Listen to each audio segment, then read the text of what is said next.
¿Alguna vez has discutido con alguien que piensa completamente diferente a ti? Seguramente sí. Puede haber sido una discusión sobre política, sobre religión, sobre fútbol, educación, redes sociales o incluso sobre algo tan sencillo como una opinión personal. Pero ahora pensemos en algo más profundo. ¿Qué sucede cuando dejamos de considerar que la otra persona simplemente piensa diferente y comenzamos a verla como alguien equivocado, peligroso o inferior? O también, ¿en qué momento defender nuestras ideas se convierte en intolerancia? Y aún más importante, ¿podemos llegar a ser fanáticos mientras creemos que estamos luchando contra el fanatismo? En este episodio hablaremos sobre Contra el fanatismo, del escritor israelí Amos Oz, una obra que nos invita a reflexionar sobre la intolerancia, la imposición de ideas, los conflictos entre grupos y la dificultad de convivir con quienes piensan diferente.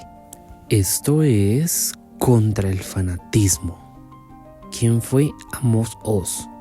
Amos Oz fue un escritor y ensayista israelí nacido en Jerusalén en 1939 y fallecido en 2018. Fue uno de los escritores israelíes más reconocidos de su generación y dedicó gran parte de su obra a reflexionar sobre la identidad, la sociedad, la política, la convivencia y especialmente el conflicto entre israelíes y palestinos. Su experiencia personal estuvo profundamente relacionada con la historia de Israel y con las tensiones políticas y sociales de la región. En Contra del fanatismo, Oz reflexiona sobre un problema que considera mucho más amplio que un conflicto político concreto. Ese problema es precisamente el fanatismo. Y para comprender su propuesta, primero debemos hacernos la siguiente pregunta: ¿qué es realmente un fanático? ¿Qué es el fanatismo?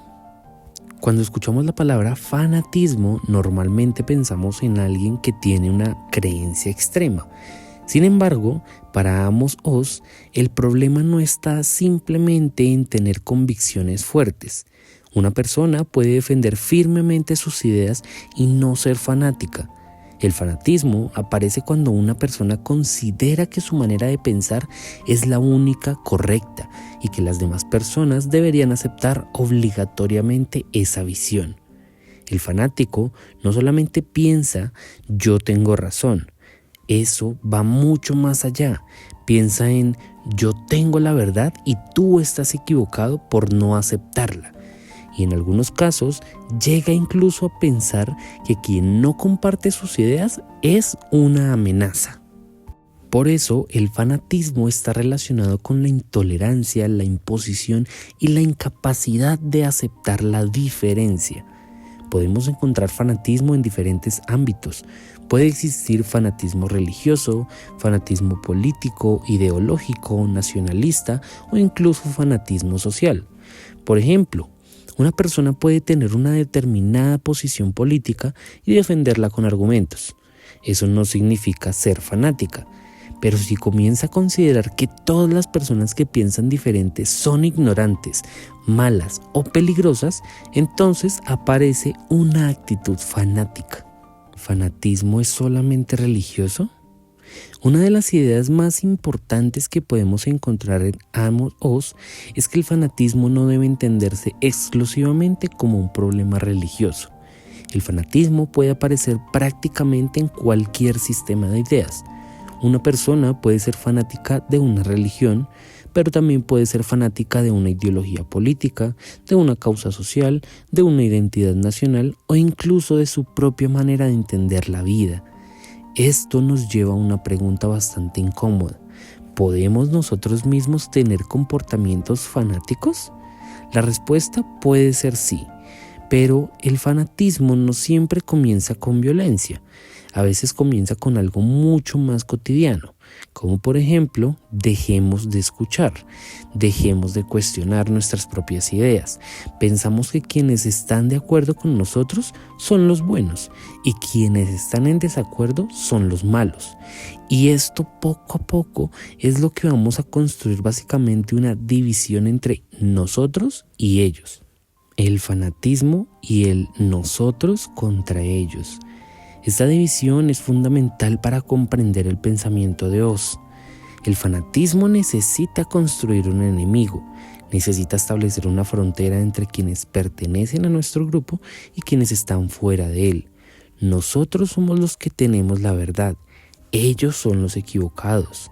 Nosotros somos los buenos, ellos son los malos. El problema de esto es cuando comenzamos a pensar de esa manera, dejamos de ver al otro como una persona.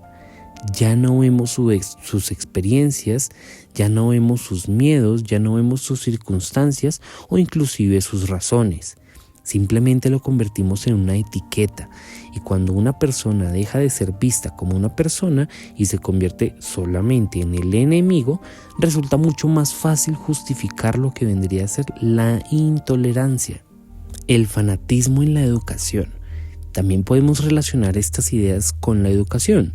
Una escuela no debería enseñar únicamente a los estudiantes qué pensar, también debería enseñarles a cómo pensar. Esto significa precisamente desarrollar el pensamiento crítico, aprender a argumentar, a escuchar, a preguntar, a aceptar una crítica y especialmente aprender que cambiar de opinión no necesariamente significa perder. A veces cambiar de opinión significa que aprendimos algo nuevo. Por eso la educación puede ser una herramienta fundamental para prevenir el fanatismo. Un estudiante que puede decir, esta es mi opinión, pero estoy dispuesto a escuchar otra, está desarrollando una actitud muy diferente a la que alguien que dice, mi opinión es la única válida. Ahora una pregunta incómoda. Llegando a este punto podemos hacernos una pregunta. ¿Es posible combatir el fanatismo de manera fanática? La respuesta es bastante interesante. Sí. Una persona puede estar completamente en contra de una determinada forma de fanatismo y al mismo tiempo desarrollar una actitud intolerante hacia quienes piensan diferente. Por ejemplo, yo estoy contra los fanáticos y todos los que piensan como ellos son unos ignorantes. Pero ahí aparece una contradicción. Si estamos defendiendo la tolerancia mientras consideramos que todas las personas que no están de acuerdo con nosotros son inferiores, estamos reproduciendo precisamente aquello que criticamos. Por eso, combatir el fanatismo también exige revisar nuestras propias actitudes. No solamente debemos preguntarnos, ¿quiénes son los fanáticos? También debemos preguntarnos, ¿cuándo puedo estar comportándome yo de manera intolerante?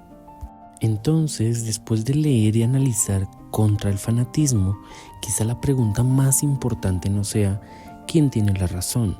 Quizá deberíamos comenzar preguntándonos, ¿soy capaz de escuchar a alguien que piensa completamente diferente a mí?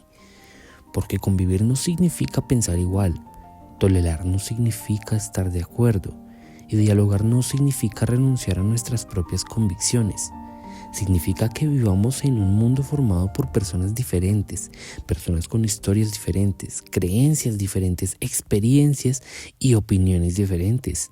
Oz nos invita a entender que la lucha contra el fanatismo comienza dentro de nosotros mismos, cuando nosotros somos capaces de cuestionar nuestras propias certezas, cuando podemos escuchar sin convertir al otro en enemigo, cuando utilizamos la imaginación para intentar comprender su realidad y cuando aceptamos algo que puede resultar difícil, nosotros también podemos estar equivocados. Porque quizá la verdadera alternativa al fanatismo no sea encontrar una verdad que todos debamos aceptar, quizá sea aprender a convivir con nuestras diferencias sin convertirlas en razones para odiarnos. Esto fue un poco de Contra el fanatismo, una reflexión a partir de Amos Oz. Gracias.